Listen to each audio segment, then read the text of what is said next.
Hello guys, welcome back to the channel. In today's tutorial, I'm going to show you how to turn off someone else's Instagram live notification.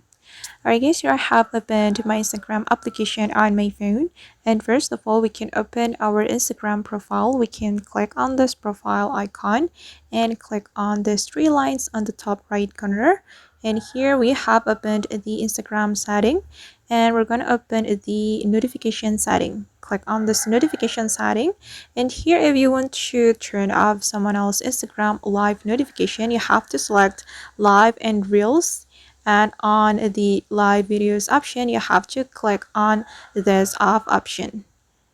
Okay, and now live notification from someone else on Instagram will be turned off.